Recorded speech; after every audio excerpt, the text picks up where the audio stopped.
Hello everyone, welcome to another Polycalypse Last Bit of Hope devlog. This is devlog from week 42. Well, this is actually a devlog from the whole journey so far.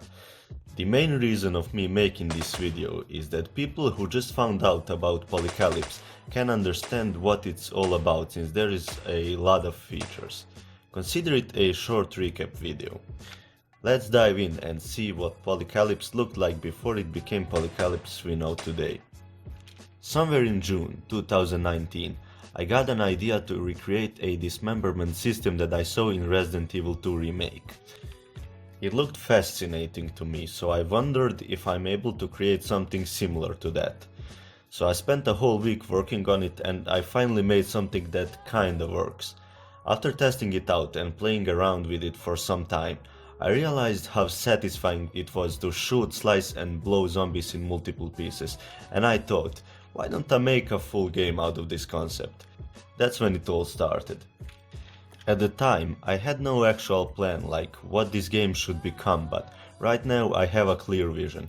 I want to make it into a zombie survival game with a story mode as the main game mode, a sandbox mode where you can play co-op with your friends endlessly, and arena type game mode where you'll try to survive as long as you can while buying airdrops, weapons, building your base and stuff like that.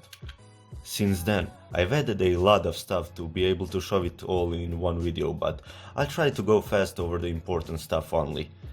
Let's start with weapons and vehicles, since these are kinda unique for Polycalypse. I wouldn't say unique, but let's just say they are not usually made like I made them in Polycalypse. Especially the melee weapons. Their swing is almost completely controllable by the player, depending on the movement direction while pressing the attack button. The character will raise his weapon from the corresponding side, allowing the player to aim the hits wherever he wants. Ranged weapons are your standard guns, and each of them uses a different ammo type. Some of them even use multiple types of ammo, like for example the crossbow. It uses the standard bolts as well as the firebolts. There are multiple throwables in the game, allowing you to blow stuff up as well as the zombies. You can secure your base using traps that the zombies are not able to see, like bear traps, spikes and landmines. You can also activate some of the traps by yourself. Moving on to vehicles, I made them so they can be assembled and upgraded with parts that can be found around the world, so you can change engines, car batteries and other parts. Current condition for every changeable part is shown on the speedometer UI. Zombies have their own behavior.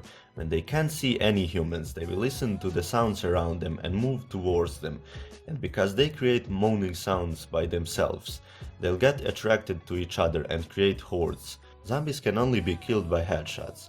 If they are crippled, they'll move slower. They can even conquer buildings, and these are called infestations that you should clear if you want to loot the building. Woodcutting. You can cut trees using axes or chainsaws. You can also chop them into smaller pieces. Wood is used for building, as well as lighting fires, which you do as you would in real life.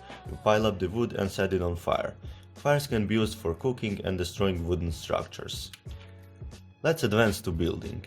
Building is done by placing the blueprints so you can outline your base before you build it. After that, you need to get the required resources in your inventory and build it part by part. Don't try to build in the air, because it will collapse. But that means that you can intentionally destroy enemy bases by removing the foundation using explosives. Even in the apocalypse, you can generate power using fuel and loud generators that attract zombies.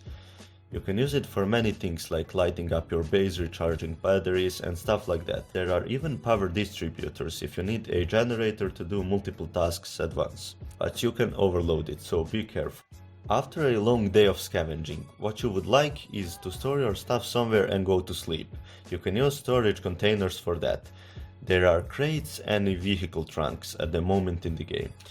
But if you don't really like scavenging for food, you can plant your own vegetables and make a whole farm. And if you don't like waiting, you can fertilize the plants and make them grow faster. Harvesting is as easy as pressing a button. You can even craft stuff by placing the needed items in the crafting workbench and pressing the craft key. You can also add attachments to your weapons using a similar workbench. If you ever feel lonely, there's a dog companion that can follow you or do many other actions, but you have to feed him so you gain trust points, which are used to do certain actions. After all these features listed, it's time for some fireworks. Decoys are used to distract zombies and some of them even can hurt them a bit. I've spent this week working on other NPC survivors that will be guarding their camps that are full of loot. They will shoot you on sight, as you can see from the footage.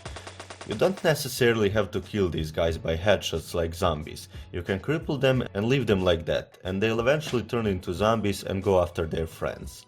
That's all I have to share this week. If you are interested in Polycalypse, I recommend you to check out my Discord server where you can get in contact with me, suggest your ideas and much more. Link in the description. Also, hit the subscribe button so you can get weekly updates about Polycalypse. Thank you so much for watching, guys. See you next week. Bye.